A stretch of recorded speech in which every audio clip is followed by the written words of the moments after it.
Good morning. Good morning. Good morning. Good morning. It's Kevin Ward. Welcome to a special episode of Kevin at 7. This is on the road again version. I'm back in Texas, and I'm back in Texas because my dad has cancer, and I haven't really talked about it. I'm probably going to be doing a YouTube video this week on what's going on and how it affects your life when your dad is dying, when you're when family is, when you're losing family, when there is end of life crisis going on. But we're good. Things are going well for, I think things are going well for us. And for my dad, I love the way he is approaching the end of his life. It's, if you've ever lost a parent, how they approach the end of life is a pretty big deal. And watching how he's approaching the end of his life compared to the way my mom approached the end of her life, and compared to the way I've seen other people approach it, is pretty cool. And I think I'll do a video later sharing on that. But here's what is occurring for me, is being in a position to do things with my dad, for my dad, and for my family that I was not in a position to do when my mom was sick. And I lost my mom 7 years ago. And this is, so for those of you, good morning, as you come on, if you are a real estate agent, you may be going like, what? This really doesn't have anything to do with me. And my answer is, oh yeah, it has everything to do with you. Because see, the difference between you and a normal person, and what I mean by that is somebody that has a job, that has like a regular job, 9-to-5 job, where they work for a boss, is that you have the opportunity to control your life. You have the opportunity to control your business. You have the opportunity to control your time. You have the opportunity to control your income. And that gives you an amazing and blessed opportunity to be able to do things that most people cannot do. Most people cannot do because they have to show up for work on Monday. They have to show up for work on Tuesday, and they have to show up at this time, and they can't leave till this time. And if they don't work, they don't get paid. And you can build something as a real estate agent. You can build a business that can work for you even when you're not working all the time. And that if you need to take off a week or two or 6, or you have an extended period of time where you're losing somebody. And it's an amazing thing because my dad was just diagnosed with stage 4 cancer. It's in multiple organs. It is metastasized, and they've just given him a very few months to live. And you compare that, I'm right in the middle of this. As I'm dealing with this, one of my 6-figure club coaching members sends me a message one day, last week, that her father was just diagnosed with stage 4 cancer in multiple organs and in his bones, which my dad has it in his bones as well. And it's just like, oh, it's not just me, it's a lot of other people. And so here I am going through this, and at the same time I have other agents. So I've got one agent in my 6-figure club coaching, it's her dad, which is my dad. I've got another agent that it's her sister. And she's in Asia, and so my coaching member's here, but her sister's in Asia, and so she's got to deal with all this stuff, right? This is life, and I've got cancer in multiple people in my family, immediate family, right now, and I've been renewing and reconciling, or I guess renewing the relationship with my daughters. Those of you that have followed me for a long time that know me. I've talked about my relationship with my daughters and how it was in some ways estranged because of choices I made 2 decades ago. And I'm still reconnecting and working to reconcile and rebuild that relationship with my daughters. That's going on right now. And other family members in a time of transition. We're doing a family reunion this summer because it's the last time my dad's going to be with family, and I'd rather get all the family together while he's still alive and can enjoy it rather than wait till his funeral to get everybody together. So these are things that I've got going on in my life, and life doesn't stop, right? I've got an event in 3 weeks, and then 3 weeks after that, I've got another event, and then 2 weeks after that, I've got another event for my coaching members, and so life doesn't stop. And I still have my ongoing coaching. All this is still going on while you're doing this. So I'm here. And hey, Steve, good morning. Good morning. Welcome. As you come on, by the way, post where you're from. Just post where you're from. If you can relate to this, if you've ever had to deal with cancer in your immediate family, that'd be cool to share. BMX training, you're the man. Thank you. Appreciate it, bro. So I'm here because to be with my dad. So I run an Airbnb while I'm here. So that I can still work during the day and then spend the evenings and whatever with my dad. This weekend we got to go and meet. I got to take him to the lake, which is Possum Kingdom Lake outside of Dallas-Fort Worth, about 2 hours from here. Take him where his sister lives and get to spend the weekend with her and her family and almost all of my dad's grandkids. My 2 of my 3 daughters and all of my sister's 4 kids. Grandkids and everybody came, not everybody, but some of them came, and we got to kind of see everybody. And for a lot of them, it's the first time they'd seen each other in years. So it was really cool. And I kind of put that together. And I put this together in a family reunion we're doing this year. It'll be the first family reunion for our family in over a decade. Nobody puts it together. And so I'm putting it together. Now here's the conversation I want to have with you guys this morning. Surviving sucks. When my mom got sick and she was diagnosed, she had kidney failure a little over 7 years ago. And when my mom got very, very sick, and then she got pneumonia, and eventually we lost her, I was not in a good place with my family. I was not in a good place. I wasn't in a bad place financially, but I was still digging out of the hole. And I was still operating pretty much in survival mode. Now, I was making pretty good money, but I was still healing. I was still like, it was almost like the guy who'd been surviving in a raft or treading water and was safe on land, but I was still recovering. And so when my mom got sick, I didn't have the courage. I still did not have the strength of character, and I still didn't have the abundance mindset to be able to really make those last few weeks or months of my mom's life not only good for her, but for the family and for me. And so I missed out on that. And the other thing that happened is in this situation, as I look at me dealing with my own dad, and I look at other people, and I've got another agent that is dealing with the same kind of situation, and they're not in a good position. He's not in a good position financially. And so what's he having to do? He's having to make all his decisions based on what he can afford.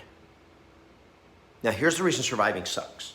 The reason surviving sucks is because it forces you to deal with life. It forces you to deal with situations in life from a position of scarcity and weakness rather than from a position of strength and abundance. So I'm having to make decisions based on what can I do rather than decisions on what is best. What do I want to do? What do I need to be able to do? What would I like to be able to do for my family? What would I like to be able to do? Instead of what's best or what I would like to do, I have to settle and I go, what can I afford to do? And it's because you're surviving. It's because you're just treading water. I'm just working to make ends meet. And all I can do is pay the bills. And as long as I'm paying the bills, my life does not sink. But it sucks. It sucks because I have no choices. It sucks because I have no options. It sucks because I have no control. And I'm sick and tired of that. I got sick and tired of that in my own life. My dad and I had a long conversation this weekend about money and about my life and my journey and the times that I crashed and burned financially, the financial crash and burns were almost always connected to other things in life, but I never could figure out how to get ahead, how to get abundance. I was always in scarcity. And my mom and dad helped me financially multiple times, all the way, from college. They helped me get through college. And then when I got myself into financial trouble 2 or 3 times in my life, they bailed me out. And when you get used to being bailed out, or when somebody bails you out, guess what? That becomes your lifeline, right? And you always have this thing. And I never learned how to be responsible financially. And it doesn't mean this has to be your journey, but it was my journey. I never learned how to be responsible financially, responsible for my own life, until there was nobody left to bail me out. My parents couldn't bail me out anymore. They'd bail me out, they'd bailed other people out, and they'd got to a position financially where they needed bailing out. And I wasn't in a position to bail them out. And for a whole lot of reasons, because of just decisions my mom and dad made, decisions my dad made after my mom passed away, that were good heart for my dad, but just decisions that put him in a situation of survival. And he's learned. I think he's learned. He's put himself back in a better position here these days. But for me, being able to come now and deal with my dad's illness and his situation as he faces the end of his life, and to be able to deal with it from a position of strength rather than weakness, I'm telling you, guys, stop just surviving. Your life sucks. It sucks because you don't have choices. You don't have options. And everything's limited and measured by what can I do. I'm dealing with the loss of my dad, and I'm also dealing with the renewal of my relationship with my daughters. Well, I'm busy. I have a company that my wife and I run. We're busy. And it's for me I can't just drop everything. So I have to integrate everything. I can't just drop everything that's going on in our company and leave it and come here. I have a commitment to you to do Kevin at 7 on Monday mornings. So I'm here. This is not convenient for me. My dad texts me and says, hey, you can come over whenever you're ready. And I'm like, Dad, I got to work. Okay? But the good news is that I can do it from here, because I can choose what I want to do and what I need to do rather than what can I afford to do. And as long as you're surviving, so let me there's a hierarchy of life, a hierarchy of lifestyle. The first level of life is survival. It's just the basic human needs. I need food, I need water, I need shelter, that's it. It's staying alive, treading water. And in that position, we are living in a situation of scarcity and lack, which is hand to mouth. I just work. I got to get enough. I got to make money this month so I can pay the bills this month. I got to have a closing. I got to have a transaction. I got to find a seller. I got to find a client. And you're just barely staying above water. And on a bad month, you don't make your payments. And so your credit gets dinged, and you're behind on stuff, and now you got debt. Now you're paying interest, and you're charging stuff, and you're digging a hole for yourself that as long as you can paddle, as long as you can keep paddling, you can still keep your head above water. But you're just that far away from going under, and then you get into desperation. And so when you're in survival mode, you're always just one click away, one situation away, one happening away from desperation, from life and death struggle, financially, emotionally, relationally. If your relationships, and this is another thing, and I could go a million different directions with this because this is so big, and that is that a lot of us, our health, we just survive.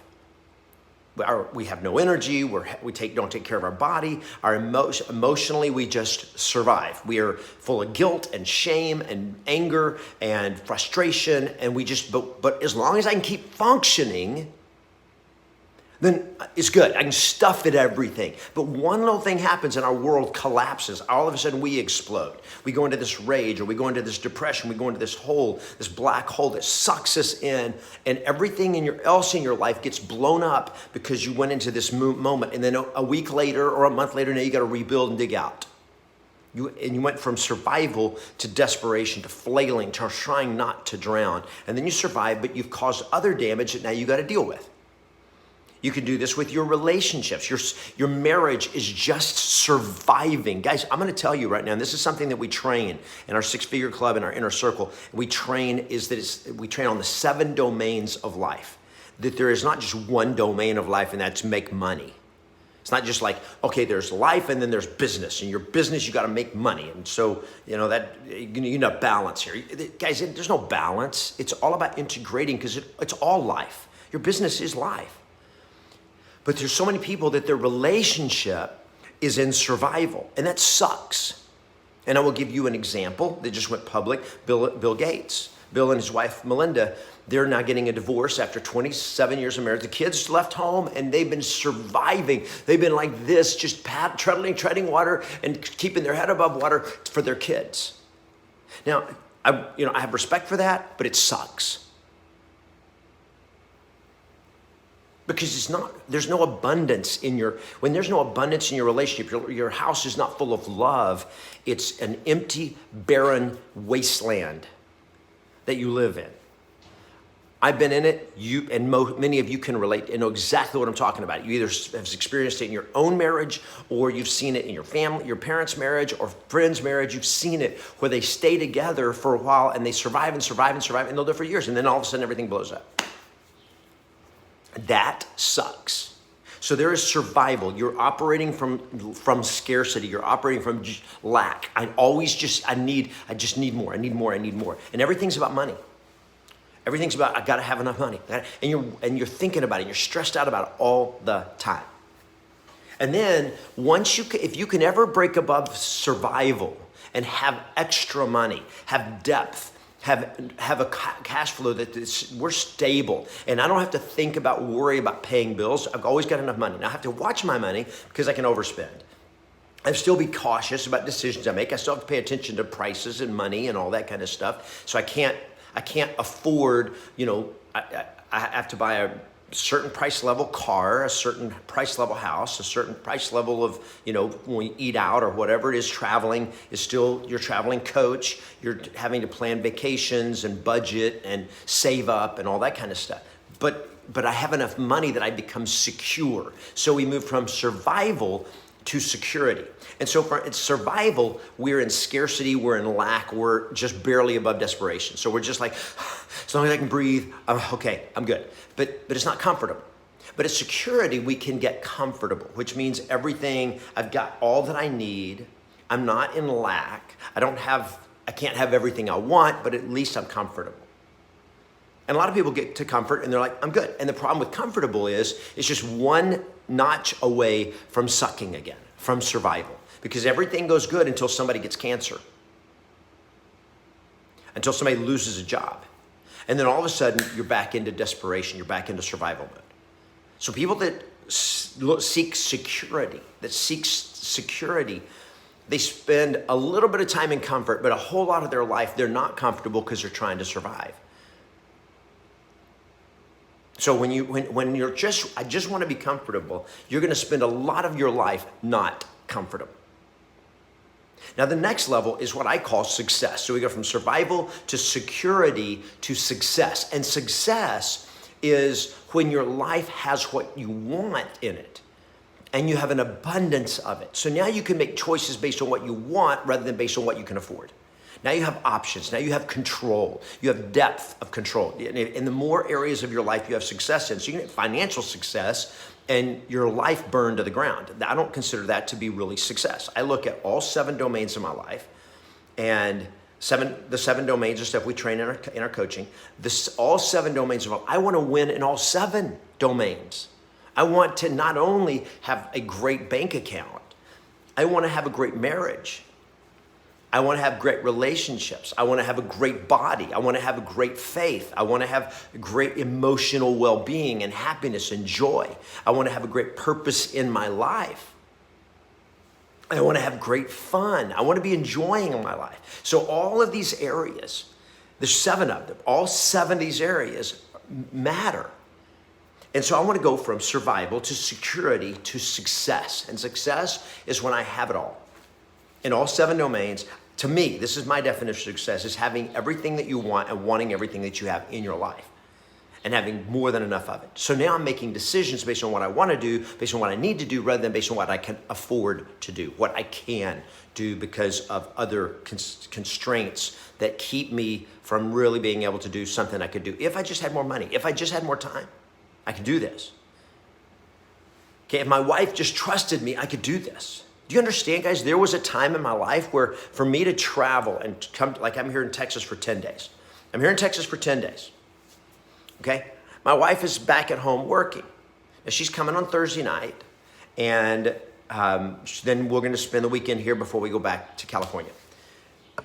There was times in my life, guys, where I didn't have enough trust in my relationship that my wife would not trust me to come be by myself for 10 days. She didn't trust me. Why? Because I had an affair years ago in my first marriage. That's how it ended. Because I'd proven that I could not be trusted. And so to build trust, to build that marriage, the strength of the relationship where we can be apart and yet know absolutely 100% that I only care about her, that I only have eyes for her, that she is the love of my life. And so that I have abundance in my marriage that allows me to not have to worry about my marriage while I'm here for 10 days taking care of my dad. And some of you have been in situations where you're like, I need to do this. I need to do this for my family. I need to do this for myself. I need to do this for something else. But another part of your life, a relationship, your significant other, the relationship is so rocky that if you go and do what you need to do in this moment, you could lose that relationship. Because that relationship is operating in survival. And that, my friend, sucks. And that is what I'm sick of, is seeing people's lives suck. Because they're just keeping their head above water and they're just surviving. And so I want to challenge you today to change that in your life. Wherever you are just surviving, wherever you're just above survival, is get out of that. That's not okay. That abundant, because we live in a land, we live in a world where there's so much abundance. There's so much abundance. And we've got a public discourse that tries to convince a lot of people that no, you're a victim, that try to convince you that you're oppressed, that you're like, you can't really thrive and have abundance because somebody else is against you. Screw all of that. I'm not saying there's not injustice in the world, that there's not inequity in the world. But what I'm saying is that for every victim you can show me who is oppressed, I'll show you the same type of person who's been just as oppressed and overcame it. And you can overcome whatever crap that you have to go through, whatever crap has been thrust upon you by your life situation. You can overcome it. You can overcome it. And you can move from survival to security to success. Now, the fourth step, it's the fourth stage we're not going to really talk about, is significance. And that's when I move from being able to have what I want to being able to give, to being able to really impact the world. And everybody, so many people want to, I just want to make a difference in the world. I want to impact the world. I want to give back and all this. But you don't have anything. You don't have any influence. You don't have any abundance. You don't have anything to give. All you can do is shout. So accomplish something, create something, build something, have something, and then you have a well house of abundance from which you can change the world. Because now you have time control. Now you have financial control. Now you have influence. You have credibility. The world will listen to you. So I'm trying to build, this is what I'm building in my life. This is my journey. Because my life sucked so bad for so long. I burned my life to the ground multiple times. I burned my marriage to the ground twice. I've been married twice before. Burned them both to the ground. And now everything's different. Because when I hit rock bottom this last time, I'm like, that's it. I'm going to figure this out. And I committed to getting the best coaching and training on the planet on how to win in life. I started seeking out the best association, people I could hang out with and learn from and mentor with. I started making my own personal decisions, and I stopped settling for just good enough. I changed the way I think, I changed the way I behave, I changed the way I live. And today I have abundance. Do I have everything I want? No, but I'm happy. And in every area of my life, I'm good. Like everything's good in my life. Everything's strong in my life. I have depth in all the domains of my life that I can take when there's a crisis. Like right now, I've got crisis. I've got my dad has cancer. I've got a daughter that is recovering from cancer, and I've got relationships in my life I'm reconciling. I'm trying to put together and really pull my family together. We're planning a family reunion and really do something that's great for our family and do stuff for our family for this family reunion that nobody's ever been able to do before because everybody was basically broke. And to be able to go like, I'm going to build something. And, I may have some people in my family that don't like it. There may be people that think I'm showing off, that maybe think that may have jealousy or whatever. And I'm like, I'm past all, I'm over that. I'm not going to live my life trying to worry about what other people think about me. I'm going to be responsible. I'm going to have integrity, and I'm going to do what I can do to help my family and to make great experiences, to create great memories, to build relationships. And if somebody's going to judge me, then so be it. But I'm not going to play small to make other people feel comfortable. And some of you know what I'm talking about. Many of you have played small at times in your life just to keep everybody else from feeling uncomfortable. And I'm done with that. So guys, stop surviving. Get a bigger dream and go get your dream. Get committed to having a life of abundance so that whenever something like this happens in your life, when your dad gets diagnosed with terminal cancer, that you're not going like, Dad, I wish I could come see you, but the boss won't let me off. I can't afford it. To be able to say, Dad, what do you need? To be able to say, Dad, I'll be there in 4 days, and then stay for a week, and then tell him I'll be back in a couple of weeks, and be able to come and stay for 10 days. And all of it's just because I make choices that I can make because I have abundance. And it wasn't this way, guys, in my life before. So if you're like, yeah, but it's easy for you to say, well, of course it's easy for me to say today because I built it. But for years and years, my life sucked, and it was not easy work. But the point is, you can build it. You can do this. So do this. Do this for your life. Do this for yourself. Do this for your family. Stop just surviving. Raise your bar and commit to becoming the best at what you do. Now, let me just give you, at the very end here, a quick invitation to come join me at Agent Mastery Live. This is not a sales pitch, but it's like if you want your life to stop sucking and you're a real estate agent, come join me at Agent Mastery Live, and we will put you on a path where your life will stop sucking. Where 3 years from now, you will not recognize your life. Not just you'll be making more money, your life will be unrecognizable, because you will move from wherever you are today, whether you're in survival or security, to having success and abundance at a level you had never even imagined. That's up to you. You got to make the choice. I can't make the choice for you. You got to be willing to take action. Go to agentmasterylive.com. You can get your ticket. We still have early bird tickets. They're about to be sold out, but get your early bird ticket, agentmasterylive.com. And for 3 days, you're going to come. It's a virtual event, so you don't have to travel. I'm going to come right to you. It's interactive. It's 3 days of dynamic training and implementation that will catapult you forward unlike anything you've ever seen before. You're going to be hearing from some of my coaching members, from other real estate agents who, some of them this time last year were sitting in scarcity. For some of them whose life was in absolute sucking, today who are on top of their life. You're going to hear from their stories and what are they doing today that is working for them and helping them to have not only the income they want, but the life they want. Because you, my friend, deserve that. So have a great week. Play to win. Always expect yes. Go to agentmasterylive.com. Get your ticket, and I'll see you on the trail.